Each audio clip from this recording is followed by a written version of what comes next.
In the beginning there was only chaos, and from that chaos a world was born. Azeroth, a land shaped by titans, scarred by gods, and forever caught between light and shadow. It's a realm where legends rise, empires fall, and the echoes of ancient wars still shape the fate of every living soul. From the primordial age of the Titans to the burning wrath of the Legion, from the first mortal empires to the desperate battles that forged the Alliance and the Horde, this is the story of how Azeroth came to be, the triumphs, the betrayals, and the eternal struggle that gave birth to World of Warcraft Classic. If you love epic tales, forgotten histories, and the worlds that shaped gaming itself, then you're in the right place.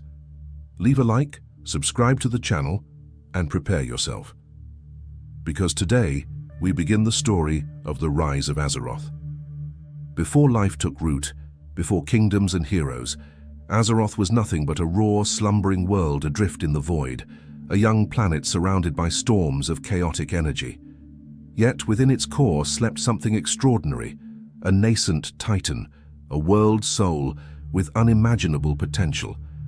To the Pantheon, the ancient cosmic order of the Titans, Azeroth was unlike any world they had ever found. It was a jewel among the stars and a promise of something greater. The Titans, colossal beings of order and creation, journeyed across the cosmos shaping worlds, bringing structure where there was only entropy. But Azeroth was different. When they discovered it, they also discovered something horrifying. A dark infection spreading through its crust. The old gods, monstrous entities born of the void, whispering madness and corruption into everything they touched. They had already twisted Azeroth's surface into a writhing empire of nightmares, a dominion of flesh and shadow known as the Black Empire. The Pantheon could not allow this corruption to consume such a powerful world soul, and so they forged an army of their own, the Titan Forged. The Earthen made from living stone, the Mechagnomes built from pure metal, and the Vrikul towering warriors of steel and will. At their head stood the Keepers, mighty constructs imbued with fragments of the Titan's own power. There was Odin, the relentless commander, Ra, the keeper of the storms, Loken, the cunning and pragmatic, and Tyr, the noble defender. Together, they led the Titan Forged against the horrors of the old gods. What followed was a war that reshaped the very surface of Azeroth. Mountains crumbled, seas boiled, and skies burned as the Keepers clashed with creatures of impossible scale. The elemental lords, servants of the old gods, unleashed to defend their master's dominion. Ragnaros, the Fire Lord, scorched the world in flame. Alakir, the Wind Lord, shattered armies with storms that could rip continents apart. But even their fury could not stop the Titans' advance. One by one, the elemental lords were defeated and banished to a prison beyond the mortal realm, the elemental plane, where their chaos could no longer threaten the world. At last, the Keepers confronted the old gods themselves. In a battle that defied comprehension, they tore through the tendrils of madness that covered the world. When the dust settled, the Black Empire lay in ruins. The old gods were defeated, but not destroyed. When the Titans tried to remove one of them, Yasharj, his death nearly tore Azeroth apart. The Titans realized the truth. Killing them would wound the very soul of the planet. So instead, they buried the remaining old gods deep beneath the surface, imprisoning them in eternal tombs. With the world finally stable, the Titans began to heal Azeroth's wounds. They shaped the land, calmed the raging seas, and ordered the chaotic ley lines of magic that ran through the planet. To maintain this fragile balance, they granted the Keepers dominion over specific domains. Odin would lead the halls of valor, guiding the spirits of worthy warriors. Freya would nurture life and beauty. Mimiron would oversee invention and knowledge. Loken would ensure order among them all. Together they would watch over the world until Azeroth's world soul awakened. For ages the Keepers fulfilled their duty. Life began to flourish, forests spread, oceans teemed with creatures, and the first signs of mortal existence appeared. Yet in the silence of their triumph, whispers began to creep into their minds. Deep beneath the crust, the imprisoned old gods were not truly dormant. Among them, Yogg-Saron, the god of death, stirred. Through dreams and shadows, he began to corrupt the thoughts of the Keepers. Doubt, jealousy, and fear took root where unity once stood. Loken, once steadfast, became the first to fall under Yogg-Saron's influence. His loyalty to his fellow keepers began to waver, and his judgment clouded by deceit. The threads of order that the Titans had woven began to unravel, one secret at a time. And though Azeroth now seemed calm on the surface, beneath it a new storm was brewing. One born not of fire or shadow, but of betrayal. The world had been shaped by the Titans' hand, purified by their order. But their creations were not perfect. And as Yogg-Saron's whispers deepened their hold, the Keepers' faith in one another began to fracture, a small spark of chaos that would one day ignite an age of turmoil. Long before the Keepers rose to shape the world, before the Titans ever laid eyes upon it, Azeroth was a world consumed by madness. In that forgotten age, there were no skies or oceans, no light or peace, only the churning nightmare of the Black Empire. It was a dominion of horror where the old gods reigned supreme, twisting every mountain, every grain of sand, every living thing into their image. The surface of Azeroth pulsed with corruption, black tendrils of void energy that spread like roots through the world's crust. Towering fortresses of flesh and shadow loomed over endless plains of decay. The air itself shimmered with whispers, words that could drive mortals insane.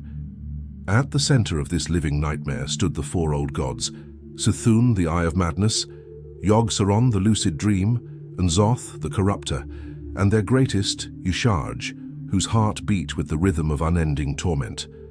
Beneath their gaze, entire races were born into slavery, twisted aberrations that worshipped them as gods. Among their greatest servants were the Elemental Lords, beings of raw chaos who embodied the world's primal forces. Ragnaros burned everything in his path, reducing mountains to rivers of molten rock. Alakir ruled the storms and skies, bending the winds into blades. Neptulon commanded the seas with crushing waves, and Therazane shaped the stone itself. Bound by the will of the old gods, they waged endless wars of dominance, reshaping Azeroth again and again in an endless cycle of destruction. It was into this nightmare that the Titans arrived.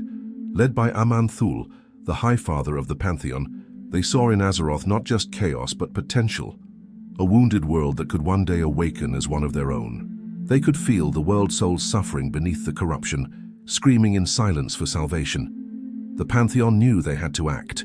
To battle the Black Empire, the Titans forged champions, the Titan forged. These beings were crafted from metal, stone, and lightning, immune to corruption and loyal to the cause of order. Their commanders, the Keepers, were empowered with fragments of the Titan's own essence. Under the guidance of Aman'Thul and the Watchers of the Pantheon, they descended upon Azeroth like a storm of creation. The war that followed was unlike anything that had ever been seen. The armies of the Titan Forged clashed with the horrors of the Black Empire in battles that shattered continents. The skies rained fire and light as Odin Seth's host descended upon C'Thun, Seth's citadel. Ra the Keeper summoned storms so vast they blotted out the stars. Tyr's armies marched through seas of shadow to strike at Yogg-Saron's domain. Slowly, painfully, the tide began to turn. But the old gods were not creatures that could truly die. They were beings of the void, beyond time and form. When Aman'Thul himself reached down from the heavens and tore Y'Shaarj from Azeroth as surface, the world screamed in agony. The wound it left behind bled pure chaos, a wound that would one day become known as the Well of Eternity, the source of all arcane magic on Azeroth. Horrified by the destruction they had caused, the Titans realized the truth. The old gods were too deeply rooted within the planet to be removed without killing it, so they changed their plan. The Pantheon commanded the Keepers to imprison the remaining old gods deep beneath the surface. Using unimaginable power, the Titan-forged carved vast prisons of stone and light. C'Thun was sealed within the desert tombs of what would one day be Silithus. Yogg-Saron was bound beneath the icy reaches of Northrend, and N'Zoth, cunning, patient N'Zoth, was entombed far below the deepest oceans, where his whispers would linger long after memory faded. With their defeat, the Black Empire crumbled. The skies cleared for the first time. The roiling seas calmed, and the world began to heal. The Titans then turned to the next phase of their great work, ordering Azeroth. They reshaped the continents, raised mountain ranges, and poured life into the barren lands. The chaotic ley lines that once pulsed with void energy were redirected, forming the world's new network of magic. And so the Keepers became stewards of this reborn world. Aman'Thul entrusted them with the duty of maintaining order until Azeroth's world soul could awaken. They built vast forges and halls to channel the Titan's power, Ulduar, Uldaman, and Uldum, each serving as a bastion of the Pantheon's design. For a time, peace reigned. The wounds of the Black Empire faded beneath new life. But beneath the surface, the prisons of the old gods still pulsed, whispering to those who would listen. Azeroth had been saved, but not cleansed. Its scars remained, and from those scars, the seeds of future corruption were already beginning to grow. What the Titans could not know was that their victory carried a curse. The act of reshaping Azeroth had changed it forever, blending order and chaos into a fragile balance. And one day that balance would break, not by the hands of gods, but by the choices of mortals. When the Titans brought order to Azeroth, they found that chaos had many faces, and few were as powerful or as destructive as the elemental lords. Born from the world's raw, unshaped essence, these beings had existed since Azeroth's first heartbeat, long before the Titans or the old gods took claim of it. They were the living embodiment of the planet's untamed fury, fire, air, water, and earth given will and purpose. And under the reign of the old gods, their power had been bound to madness. There were 4 of them: Ragnaros the Fire Lord, whose flames devoured mountains and cities alike; Alakir the Wind Lord, master of storms and deception, who could strip the flesh from bone with a single breath; Neptulon the Tide Hunter, ruler of the depths and all the creatures that swam within; and Therazane the Stone Mother, whose dominion over rock and soil gave shape to continents. Together, they had once ruled Azeroth in endless conflict, a war of elements that tore the surface apart again and again in a storm of flame, flood, and fury. But when the old gods descended and enslaved the world, the elemental lords had been forced to bend their will to the new masters. Their hatred of one another was replaced by servitude to the darkness, their eternal war redirected against the Titans' creations. And when the Titan-forged armies came to purge the corruption, the elemental lords became the old gods' greatest weapons. The battles that followed were apocalyptic. Ragnaros's inferno scorched the skies, turning the land into oceans of molten rock. Alakir unleashed hurricanes that erased entire legions of Titan-forged soldiers, his laughter echoing through the clouds. Neptulon shattered coastal strongholds with tidal waves that stretched from horizon to horizon, while Therazane's fury caused mountains to crumble and plains to sink beneath the earth. The Keepers fought with every ounce of their power. Odin led the assault from the skies. Mimiron crafted machines capable of harnessing the storms themselves, and Ra called down the fury of the Pantheon. For centuries, or perhaps millennia, for even time seemed to bend beneath such power, the war raged without rest. But slowly, inevitably, order triumphed. One by one, the elemental lords fell. Ragnaros was struck down by the might of the Titan forged, his flaming form imploding into a storm of ash and fire. Alakir was torn from the sky by the blades of Odin's chosen warriors. Therazane, encased in her own shattered stone, was imprisoned beneath the mountains she had once commanded. Neptulon, though not as corrupt as the others, was still bound for the safety of the world, his tides sealed away from the seas he had once ruled. But the Titans knew that destruction would only repeat the mistakes made with the old gods. The elemental lords were part of Azeroth itself. To destroy them would be to wound the planet once again, and so they were banished instead. Using their unimaginable power, the Titans created a vast realm separate from the physical world, a place known as the Elemental Plane. Within this sealed dimension, the elements were free to rage against one another endlessly, without tearing the mortal world apart. Each lord ruled their own domain, the Firelands, where rivers of molten rock flowed beneath burning skies; the Skywall, a kingdom of eternal storms; the Abyssal Maw, an endless ocean of crushing depths; and Deepholm, a realm of shifting stone and earth where the Stone Mother brooded in eternal solitude. Azeroth was finally free from their immediate wrath, but not their influence. The banishment did not sever their connection entirely. Through cracks in the veil, through thin places where the elemental plane brushed against the mortal realm, their essence still seeped into the world. The places most scarred by their war became permanent marks on Azeroth's surface. The burning steppes and searing gorge still smoldered with the breath of Ragnaros, their mountains forever cracked and aflame. The great deserts of Silithus, where titanic fires once burned, remained barren and lifeless, their sands whispering with the memory of his fury. In the far north, tempest-ridden peaks bore the touch of Alakir, where storms raged without rest. Even deep beneath the oceans, the tides still whispered Neptulon's name, rising and falling with his moods. For all their power, the Titans could not erase the essence of chaos from the world. They could only contain it. And in their containment, the elemental lords waited, brooding, watching, remembering the age when the world belonged to them. As millennia passed, their influence became legend. Mortal races would rise upon lands still marked by their rage, building cities atop wounds that had never fully healed. And though the Titans' order held firm, the balance between creation and destruction was precarious. For as long as the elements remained bound, the potential for their return, for another reckoning of fire and storm, would never truly fade. The Titans had built a perfect world, but it was a perfection balanced upon scars.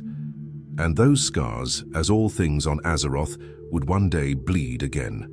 As the elements quieted, and the Titans' order settled into the bones of the world, life began to flourish across Azeroth. Forests spread like emerald seas, mountains cooled, and rivers carved paths through untouched continents. It was in this fertile, untamed world that one of the first true mortal civilizations emerged, a race destined to shape the early ages of Azeroth through blood, faith, and conquest: the Trolls. The Trolls were a primal, resilient people, creatures of instinct and cunning, perfectly attuned to the pulse of the wilds. They thrived in jungles and swamps, dense forests and humid valleys, living close to the natural forces that still hummed beneath Azeroth's surface. Among them, one tribe rose above all others: the Zandalari. The Zandalari were the oldest of their kind, both scholars and warriors, and the architects of what would become Troll civilization. Their home was the mountainous region of Zandalar, a cradle of both wisdom and might.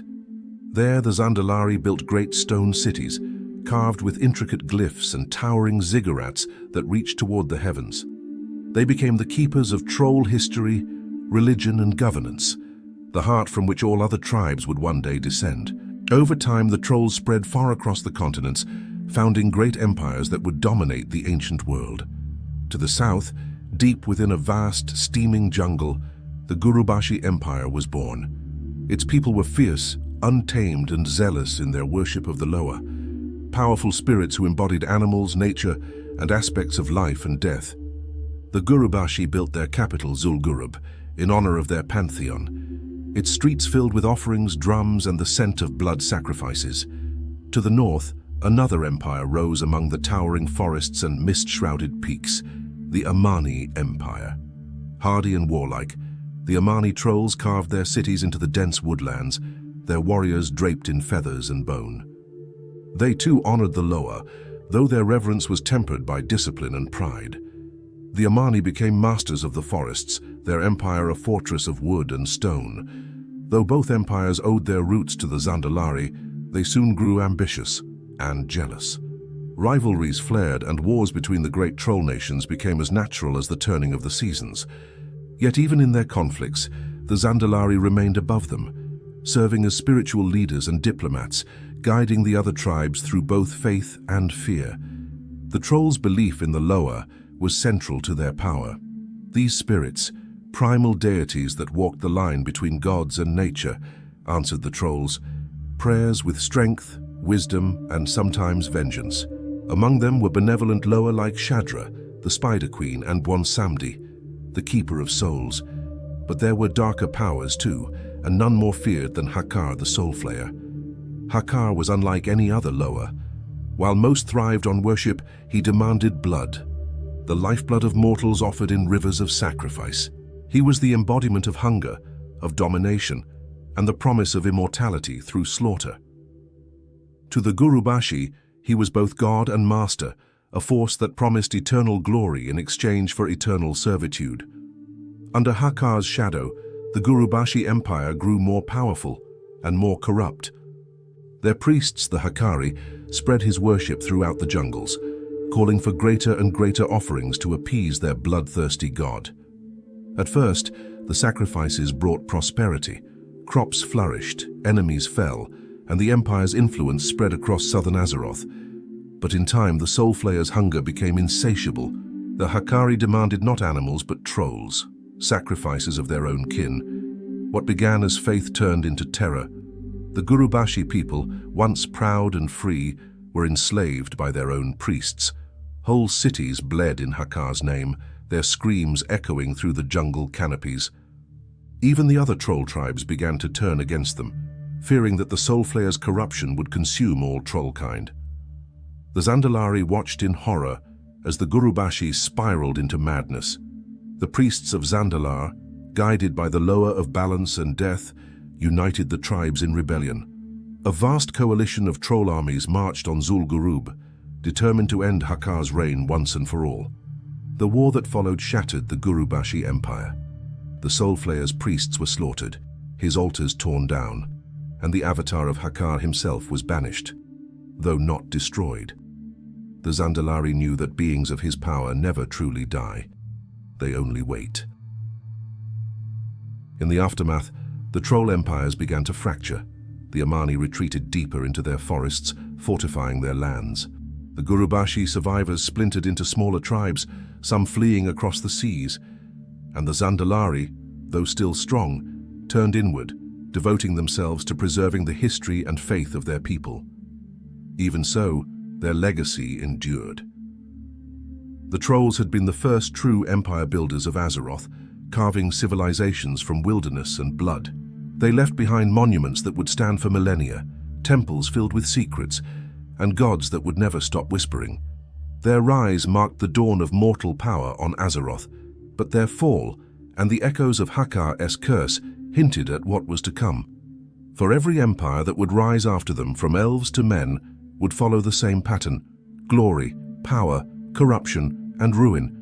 As the troll empires fractured and faded into legend, a new power began to rise from the heart of Kalimdor, one that would change Azeroth forever. In the shadow of crumbling temples and overgrown jungles, another race awakened, drawn not to the primal forces of the wild, but to the raw infinite allure of the arcane. These were the Kaldore, the Night Elves. Unlike the Trolls, the Night Elves were not born of chaos or hunger for conquest. They were drawn to wonder, to the mysteries of creation itself. At the center of their civilization stood the Well of Eternity, a vast, shimmering lake of pure arcane energy that pulsed with the lifeblood of Azeroth's world soul. It was the remnant of Yasharji's wound, purified and stabilized by the Titans. To the Kaldore, it was a gift from the gods, a source of beauty, wisdom, and immortality. In time, they learned to wield its power. Through its energies, they extended their lifespans, enhanced their strength, and built cities of impossible grandeur. Towering spires rose from silver forests, bridges of crystal arched across starlit rivers, and moonlight reflected from surfaces that seemed more dream than stone. The greatest of these cities was Zin Azshari, the glory of Azshara, and at its center reigned the most radiant of them all, Queen Azshara. Azshara was unlike any ruler the world had ever known. Her beauty was said to rival the moon, her intelligence unmatched, her voice capable of bending even the proudest of nobles to her will. To her people, she was more than a queen. She was perfection itself, the living embodiment of the Kaldore dream. Under her rule, art, magic, and science flourished, and the Kaldore became masters of the arcane, bending reality to their whims, creating wonders that even the Titans might envy. But the Well of Eternity was not just a source of power. It was a wound, and all wounds attract corruption. Its energies echoed across the cosmos, a beacon to forces far older and darker than any mortal could imagine. And one day, in the stillness of the night, something answered.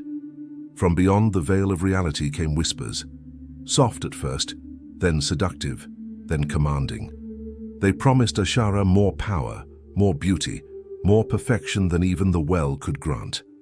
They came from the Burning Legion, a vast demonic army led by the fallen titan Sargeras, who sought to destroy all creation and remake it in fire.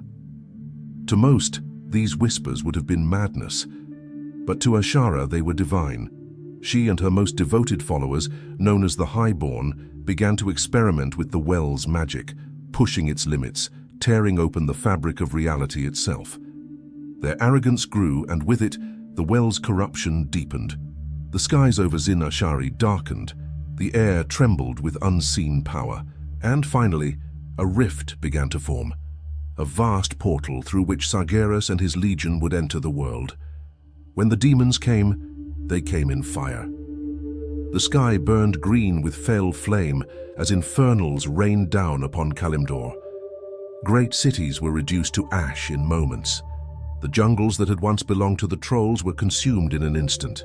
The Kaldori armies, though valiant, were powerless before the might of the Legion. Yet not all among the Night Elves had fallen under Azshara's spell. A resistance rose, led by Malfurion Stormrage, his brother Illidan, and the priestess Tyrande Whisperwind. Guided by Cenarius, the demigod of the forests, they turned away from the arcane and embraced the balance of nature.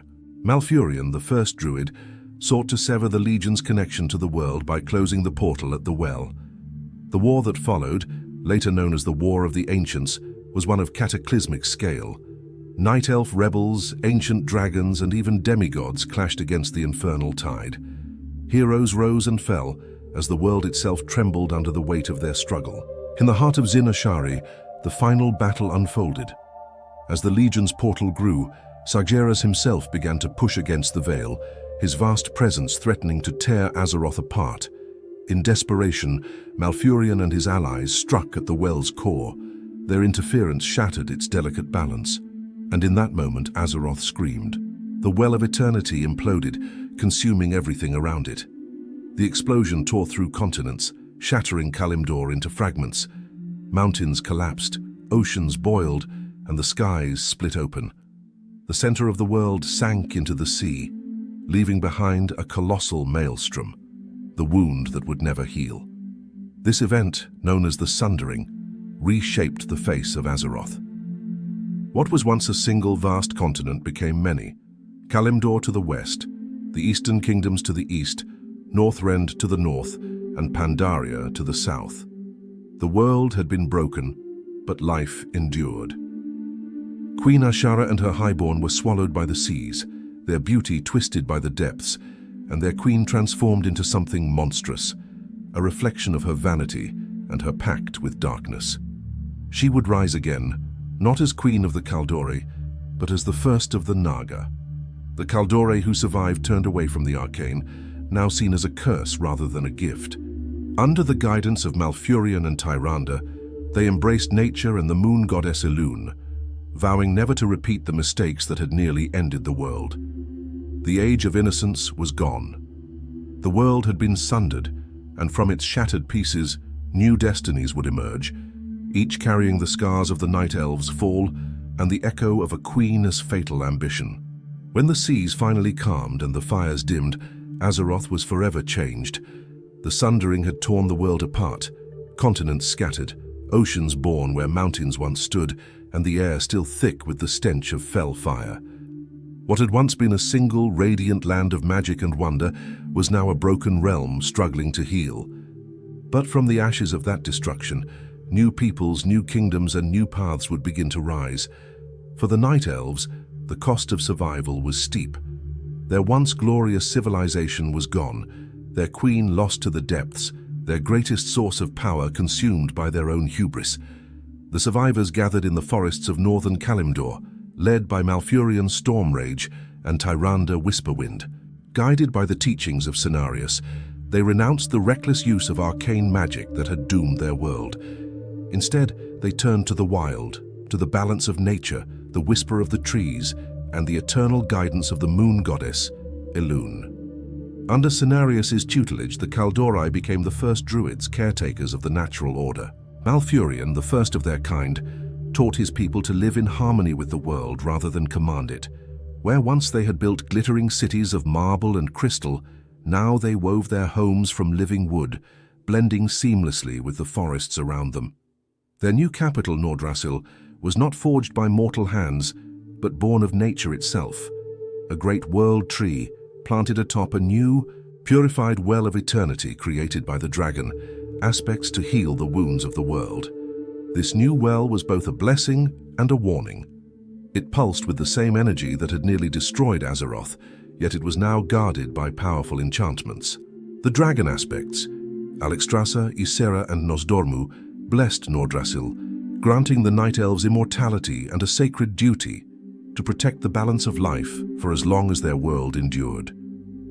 Thus began the long vigil, an age of watchfulness and isolation, during which the Night Elves became the silent guardians of nature itself. But not all Kaldore shared Malfurion's faith in restraint. Among the survivors were those who still revered the arcane, the Highborn, Azshara's former nobility, who refused to abandon the magic that had once defined their power. They practiced in secret, defying Malfurion's decree. When their defiance was discovered, a great conflict erupted within the Kaldore. In the end, the Highborn were exiled, cast out from Kalimdor, and sent adrift across the seas. Their journey was long and brutal, but eventually they found land, a new home upon the eastern shores of a distant continent. There, the Highborn founded a new kingdom, Quel'Thalas. Over time, they began to change. Their connection to the Well of Eternity faded, and their skin lightened, their eyes taking on the color of the sunlit sky.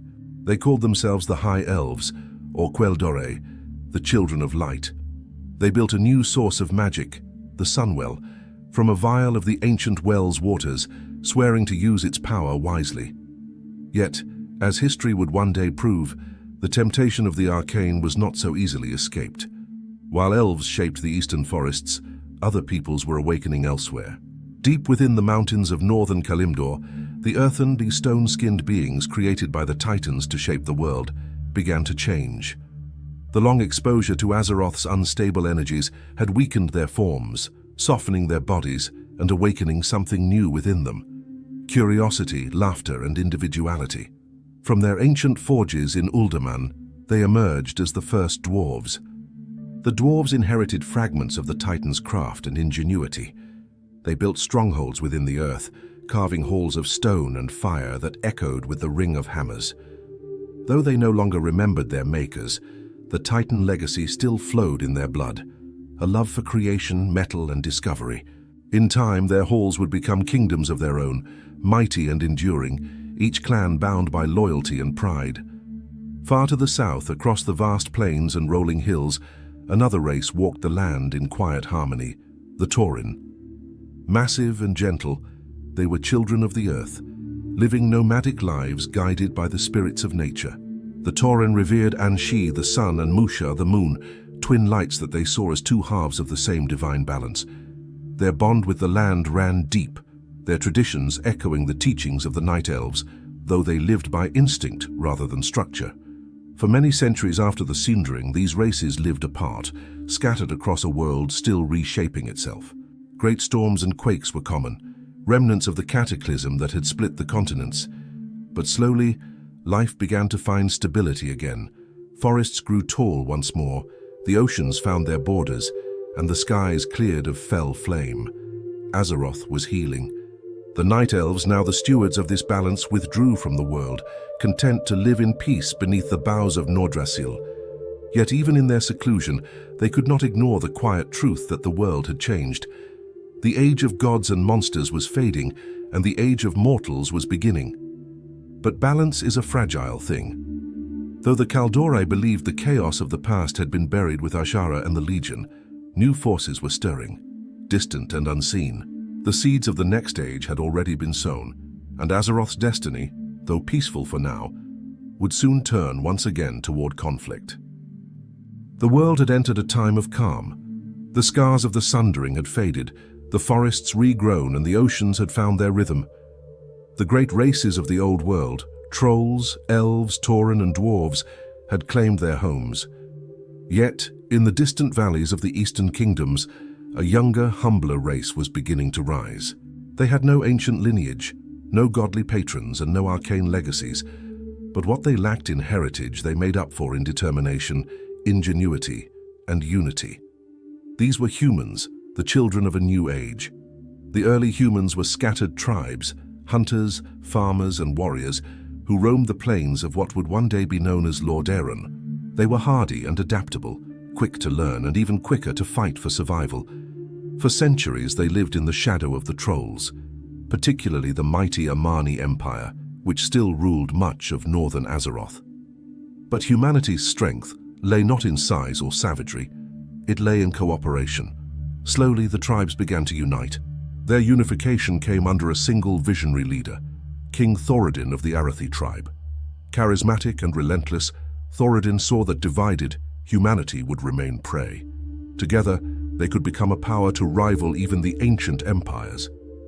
Through diplomacy, conquest, and sheer force of will, he forged the scattered tribes into one nation, the Kingdom of Arathor, the first great human empire. Its capital, Strom, stood as a symbol of this new unity, a fortress city built from stone and ambition. But even as humanity began to thrive, danger loomed. The Amani Trolls, angered by the expansion of human settlements, launched brutal assaults upon Arathor's borders. The humans fought bravely, but were hopelessly outmatched by the Trolls' numbers and ferocity. The Amani had ruled these lands for millennia. They would not yield them to upstart mortals so easily. Desperation drove King Thoradin to seek help beyond his people. Word reached him of another race, tall, graceful, and ancient, who wielded a power humanity could barely comprehend. The High Elves of Quel'Thalas had long remained distant from human affairs, but they too had reason to despise the Trolls. The Amani were their ancient enemies, and though their empire had waned, their hatred had not. Thoradin sent envoys to the elves, pleading for an alliance. The High Elves were reluctant. They saw humans as crude and short-lived, barely worth their attention. But the Amani threat could not be ignored. Reluctantly, the elven ruler Anasterian Sunstrider agreed to an alliance, on one condition, that humanity would learn the discipline of magic. The elves would teach them its principles, but in return, the humans would pledge to respect its power and never abuse it as the Kaldorei once had. With this pact sealed, human mages began to study the arcane under elven tutelage. Their progress was astonishing. What had taken the elves millennia to master, humans absorbed in mere generations. Together, their armies marched upon the Amani. The war that followed was brutal. Forests burned, rivers ran red, and ancient temples crumbled. But in the end, the combined might of man and elf prevailed. The Troll Wars ended in victory for Arathor and Quel'Thalas, and for the first time humanity's place in Azeroth was secure. Grateful for their allies, the elves blessed Thoradin's bloodline and erected runestones to ward their lands. In the centuries that followed, Arathor flourished, but with peace came curiosity, and with curiosity came ambition. Human mages, now unshackled from constant warfare, began to delve deeper into the arcane, pushing the boundaries of what even their elven mentors dared explore. In the heart of Arathor, a new order began to form, the Magocrats of Dalaran, a city founded by those who sought to study magic freely, without royal interference. There, beneath violet spires and shimmering domes, humanity's greatest minds gathered to refine their understanding of the arcane. This new society would one day be known as the Kirin Tor, a council of the most powerful and disciplined mages in the world. Their mastery would rival even that of their elven teachers. But power has a cost. The more the humans wove spells and bent reality, the more they disturbed the invisible fabric of the world. Their magic echoed beyond the mortal plane, ripples spreading through the twisting nether, the chaotic void between worlds. And just as the Well of Eternity once called to Sargeras, so too did the burgeoning human magic attract attention from the dark. Strange occurrences began to plague Dalaran. Shadows moved where no light fell, spells misfired, tearing open flashes of green fire. Whispers filled the dreams of mages, promises of forbidden knowledge and boundless strength. The High Elves, recognizing the signs, were horrified. They had seen this before. To protect the world from another catastrophe, a secret order was created, the Guardians of Tirisfal. Formed by the Council of Tirisfal, a coalition of the most powerful human and elven magi, The Guardians were individuals imbued with the collective strength of many. Their purpose was singular: to defend Azeroth from the return of the Burning Legion. For generations, the Guardians stood watch in silence, their identities hidden, their burdens immense. They were the unseen protectors of a world blissfully ignorant of the danger still lingering beyond the stars. But even their vigilance could not last forever. The darkness that once nearly consumed Azeroth was stirring again, faint, patient, and eternal. And though the kingdoms of men grew stronger, their towers higher and their cities brighter, the shadows beneath them grew deeper still. The first whispers of corruption were already returning, waiting for the moment when the world would once again forget the price of power. Far beyond the skies of Azeroth, across the endless void of the twisting nether, there lay another world, a savage, untamed land of crimson skies and fertile plains.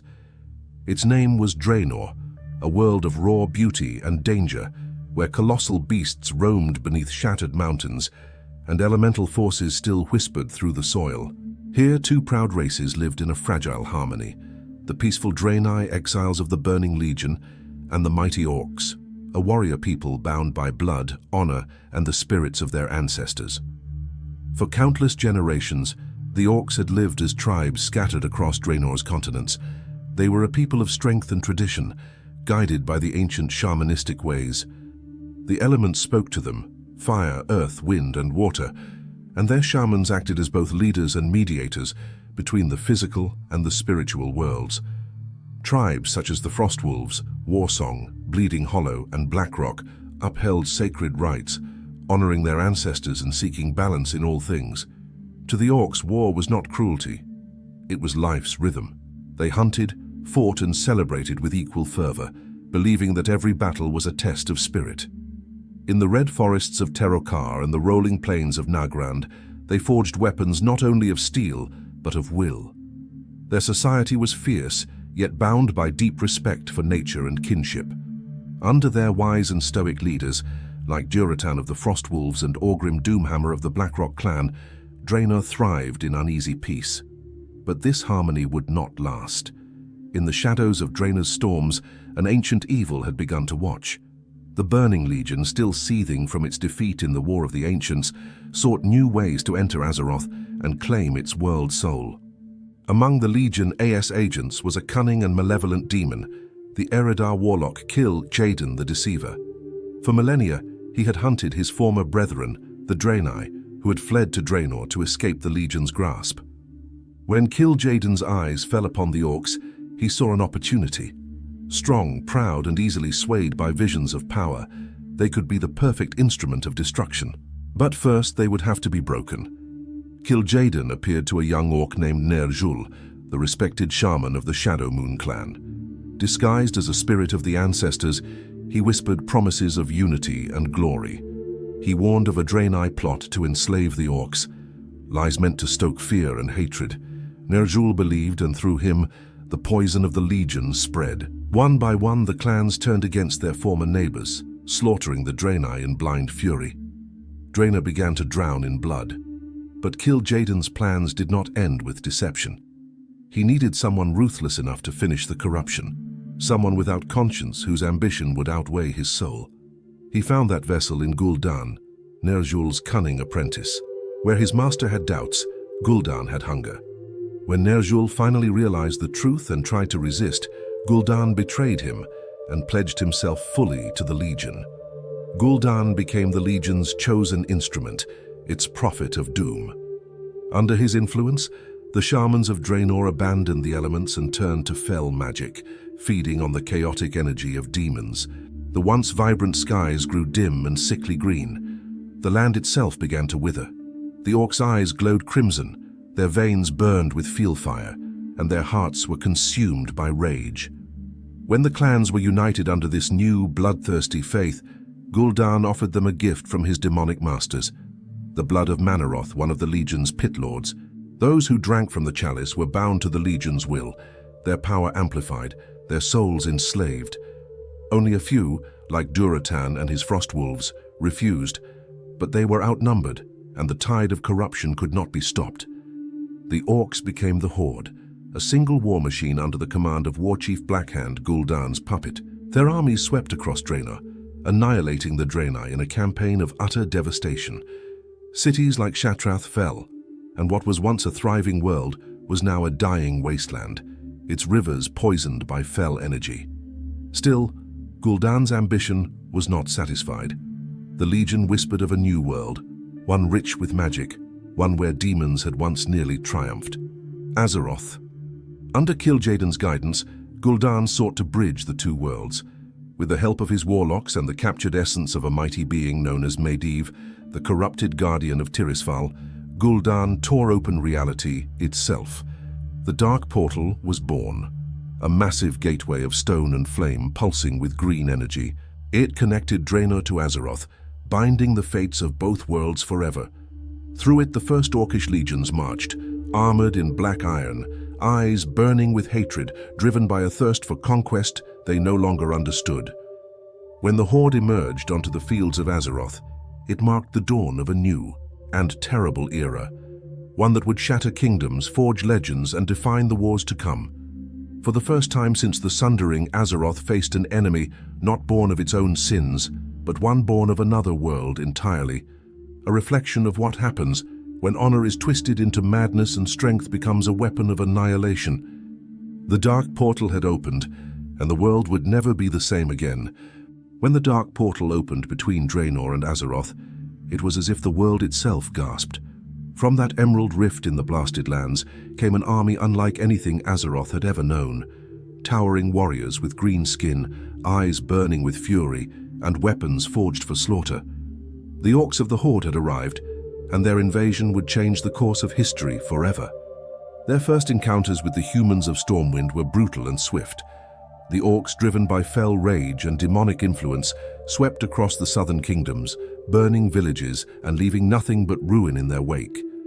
Their leader, the cunning warlock Gul'dan, had crafted the Horde into an unstoppable war machine under the nominal command of Warchief Blackhand, a puppet whose strength hid Gul'dan's manipulative control. But within the Horde, ambition and betrayal brewed as fiercely as bloodlust. Among the orcs rose Orgrim Doomhammer, a warrior of unmatched honor and might. Seeing through Gul'dan's deceit, Doomhammer challenged Blackhand in single combat and struck him down, seizing the title of Warchief for himself. Though he despised the warlock's corruption, Doomhammer could not turn back the tide. The Horde's hunger for conquest had already consumed it. As Stormwind's defenders fell one by one, a human commander rose to prominence, Anduin Lothar, the last descendant of the Arathi bloodline.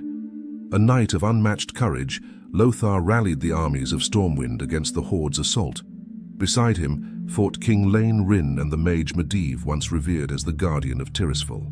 Yet it was Medivh's own corruption, born from the whispers of Sargeras himself, that had doomed them all.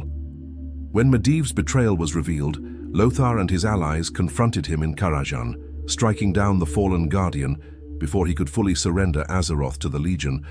But the damage was already done. Gul'dan had used Medivh's power to open the portal, and Stormwind was burning. The Horde's siege of Stormwind was devastating. The orcs, led by Doomhammer's generals, overran the city walls. King Lane was betrayed and slain by his trusted assassin Garona, manipulated by Gul'dan's will. Lothar led the survivors north, their kingdom in ruins behind them. The First War had ended, and Azeroth had lost. But Lothar was not broken. Across the sea in the northern lands he sought allies. He called upon the human nations of Lordaeron, Kultiras, Gilneas, and Alterac to unite against the Horde. One by one their kings answered the call. Even the high elves of Quel'Thalas, bound by ancient oaths, joined the cause, as did the dwarves of Ironforge and the gnomes of Gnomeregan. Together they forged a new coalition, the Alliance of Lordaeron, with Lothar as its supreme commander. While the alliance rose, the Horde too prepared for its next onslaught. Gul'dan, ever the schemer, betrayed his own kind once more. Obsessed with the promise of ultimate power, he abandoned the war effort to seek the legendary tomb of Sargeras, leading his warlocks and the Stormreaver clan into the sea. Doomhammer, enraged by the betrayal, sent his armies to crush Gul'dan, and in his greed the warlock met his end, torn apart by his own creations. The Second War raged across the lands. The Horde, bolstered by the dragon-riding Draenor clan and the enslaved Red Dragon flight, marched northward. The Alliance stood firm under Lothar's banner, fighting in desperate battles at Hillsbrad, Khaz-Modan, and finally at the gates of Blackrock Mountain. There, destiny reached its breaking point. Lothar, the Lion of Azeroth, fell in battle against Doomhammer. His death struck the Alliance like a thunderclap, but instead of despair, it ignited fury. Under the command of Turallion, Lothar's most loyal lieutenant, the Alliance drove the Horde back, shattering their ranks and storming the Dark Portal itself. With their world collapsing and their armies defeated, Doomhammer surrendered. The remnants of the Horde were rounded up and placed into internment camps, their war engines dismantled, their spirit broken. The once proud Orcish warriors became prisoners, listless and silent as if their very souls had been drained. As for the portal, it could not be allowed to stand. Under the direction of the mage Khadgar, the surviving magi of the Kirin Tor unleashed their power upon the gateway, collapsing it in a storm of arcane energy. The Dark Portal was destroyed, severing the connection between Azeroth and Draenor. The Second War had ended. The Alliance stood victorious, but at a cost beyond measure. The southern kingdoms lay in ruin. The lands of Stormwind were little more than ashes. The Orcs were shattered, their world forgotten, yet their corruption had not been undone. And somewhere beyond the void, Draenor still lingered, broken, bleeding, and waiting. The world celebrated peace, believing the war was over. But in the quiet corners of Azeroth, whispers persisted. Whispers of strange energies stirring near the ruins of the portal, of demons still watching from afar, and of a dark hand that had never truly released its grip. For in Azeroth's history, peace is never more than the calm between storms, and the next would rise from the ashes of both worlds. Years passed after the Second War. The Orcs, once a storm of unstoppable fury, had become little more than ghosts. Imprisoned within human internment camps, they were sickly, weakened, and broken. The fell fire that once burned in their blood had faded, leaving behind emptiness. Without the demonic corruption, many Orcs fell into a state of spiritual lethargy. Their wills shattered, their spirits lost. The Horde was dead, but within those bleak walls, a spark still remained. Among the captives was a young Orc, born in chains, yet carrying the legacy of greatness. His name was Thrall, the son of Durotan, chieftain of the Frostwolf clan, one of the few who had resisted the Legion's corruption. Orphaned as a child when his parents were betrayed and murdered, Thrall was found by the cruel human warlord Aedelus Blackmore, who raised him in secret as both a slave and a weapon. Trained in combat, language and tactics, Thrall became a brilliant fighter and scholar, yet his soul longed for freedom. Despite his captivity, he learned the old stories of his people from Teretha Foxton, a kind human woman who saw him not as a beast, but as a person. Through her compassion, Thrall's heart remained unbroken, and through his defiance, his destiny began to take shape.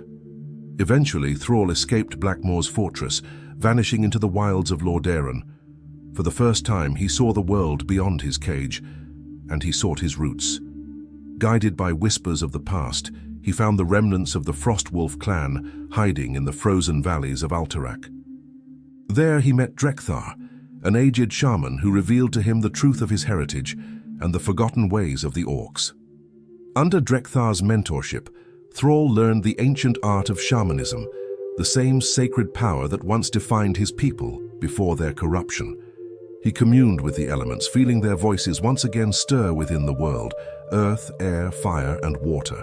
For the first time in generations, the spirits answered an Orc's call. The world itself seemed to remember them. With the blessing of the elements and the wisdom of his ancestors, Thrall vowed to restore the Orc's honor.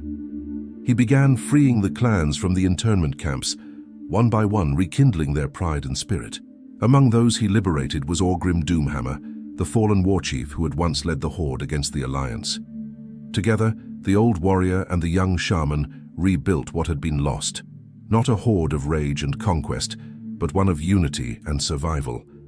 Yet their freedom came at a cost. In a raid against human forces, Doomhammer fell in battle. As he lay dying, he passed his weapon, the mighty Doomhammer, to Thrall, naming him Warchief of the new Horde. Thrall accepted the mantle with humility, vowing to lead his people not through fear, but through honor and strength. But even as he sought a new beginning, dark omens began to unfold. The world trembled with unnatural storms, and the elements whispered of an ancient evil stirring once more. It was then that a mysterious figure appeared, a prophet cloaked in shadow, urging Thrall to lead his people west across the sea to a new land. The Horde's destiny, he said, would not be found in the ruins of the old world. Their journey was perilous. Storms battered their ships and many were lost to the waves. But fate guided them to the shores of a vast, untamed continent, Kalimdor. There, Thrall and his followers encountered new allies and new challenges. In the wilds of the coast, they met the Darkspear trolls led by Vol'jin, whose tribe had been nearly wiped out by sea witches. Thrall helped them reclaim their home, and in gratitude Vol'jin pledged his loyalty and the strength of his people to the Horde. Further inland, Thrall encountered the mighty Tauren, led by Cairn Bloodhoof.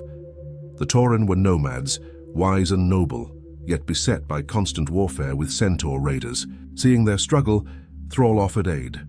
Together, the Orcs and Tauren fought side by side, forming a bond that would endure for generations.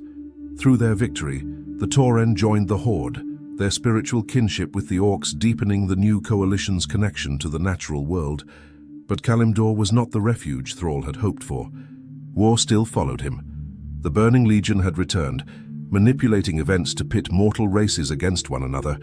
As chaos spread across the land, Thrall once again crossed paths with the mysterious prophet, who revealed himself as the last guardian, Medivh, restored from death to unite the world against the Legion's second invasion. Thrall answered the call, alongside Jaina Proudmoore, leader of the surviving human refugees, and Malfurion Stormrage of the Night Elves. He helped forge an unprecedented alliance between Horde and Alliance to confront the Legion at Mount Hyjal.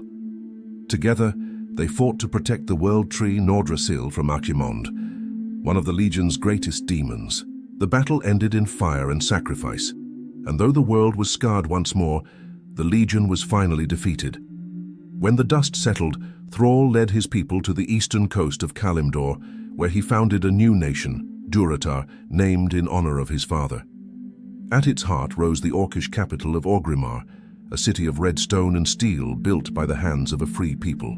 The Horde was reborn, not as servants of darkness, but as a family of kindred souls bound by honor and survival. Under Thrall's leadership, the Orcs found redemption, the Tauren found peace, the Darkspear trolls found purpose.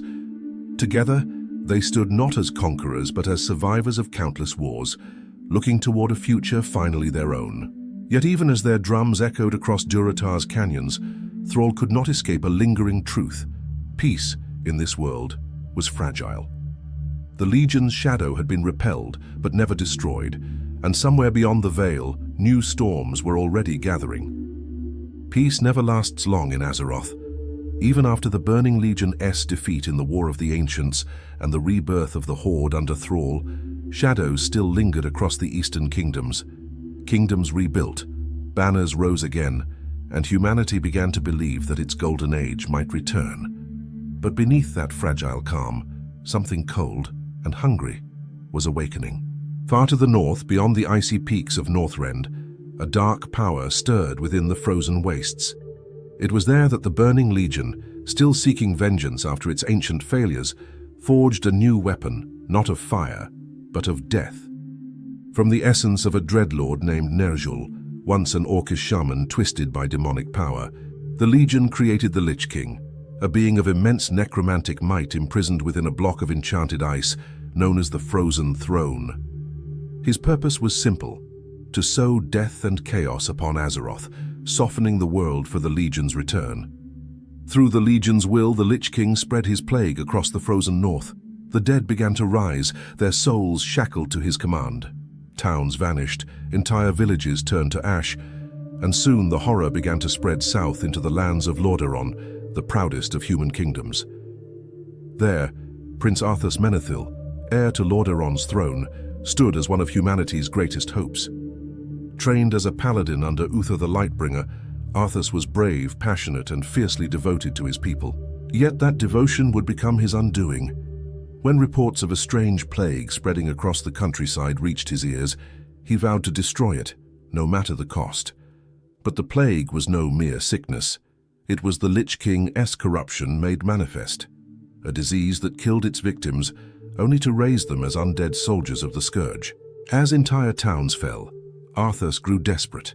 Guided by his faith and his fury, he pursued the necromancer Kel'Thuzad, a servant of the Lich King, and struck him down, but not before learning of a greater threat. The plague was only the beginning. Haunted by failure and betrayal, Arthas followed the trail of the scourge north, to the frozen continent of Northrend, determined to end the evil at its source. There, he encountered the dreadlord Mal'Ganis, one of the Lich King's agents, who taunted him at every turn. To defeat his enemy, Arthas grew increasingly ruthless, even ordering the destruction of his own ships so his men could not retreat. Driven by obsession, Arthas sought a legendary rune blade said to hold unimaginable power, Frostmourne. The sword was cursed, bound to the Lich King's will, but in his desperation, Arthas ignored every warning. As he grasped its hilt, the icy steel whispered promises of salvation and vengeance. In that moment, Arthas's soul was consumed. He became the very thing he had sworn to destroy. Returning to Lordaeron, Arthas was no longer a prince, but a servant of death. His father, King Tirisfal, awaited him in the royal hall, proud to see his son return victorious. But as the trumpets fell silent, Arthas approached the throne, raised Frostmourne, and murdered his own father. The kingdom fell within days, the plague sweeping through cities and turning its people into undead thralls. The shining realm of Lordaeron, once the heart of humanity, became a tomb. Arthas's path of ruin continued north into the enchanted forests of Quel'Thalas, home of the High Elves. To resurrect Kel'Thuzad, he needed the power of the Sunwell, the source of elven magic. What followed was genocide. Arthas slaughtered the elven defenders, burned their capital of Silvermoon, and corrupted the sacred Sunwell to raise Kel'Thuzad as a lich. With his undead lieutenant reborn, Arthas turned his gaze westward, to the kingdom of Dalaran, home of the mages of the Kirin Tor. There, the scourge unleashed the Legion's next phase, the summoning of Archimond, one of the Legion's most powerful demons, into Azeroth once again. The world teetered on the edge of annihilation. The Legion had returned, and with the scourge as their vanguard, their victory seemed certain. Archimond crushed Dalaran in a storm of fell fire and began his march toward Kalimdor, where the world tree Nordrassil stood, the key to consuming all of Azeroth's magic. But fate once again would bring old enemies together. Guided by the mysterious Medivh, humanity's survivors under Jaina Proudmoore, the new Horde led by Thrall, and the Night Elves of Kalimdor under Malfurion and Tyrande, Whisperwind united in a fragile alliance. Their goal, to defend Mount Hyjal and prevent the Legion from claiming the World Tree. Atop Hyjal's sacred slopes, the greatest battle since the War of the Ancients erupted. The skies burned with felfire, the forests trembled, and the dead marched once more. Archimond tore through mortal armies like a storm of wrath, and soon he reached the summit, where Nordrassil itself loomed before him. But Malfurion had prepared a final desperate plan. He called upon the ancient wisps, the very spirits of the forest, to sacrifice themselves in one cataclysmic surge of nature's power. As Archimond reached for the World Tree, the wisps swarmed him, igniting in a blinding explosion of life energy. The demon lord was torn apart, his body disintegrating in a burst of holy fire. The Legion's invasion was ended, and Azeroth was saved, though at a terrible cost. When the fires of Hyjal died, the world was scarred, its heroes broken, and its future uncertain. The Legion's grasp had been broken, but the Scourge, the creation of the Lich King, endured. In the frozen wastes of Northrend atop the ice-crowned glacier, the Dark King still waited, and the blade Frostmourne still whispered for souls. A new age was dawning, one born not of demons but of death itself.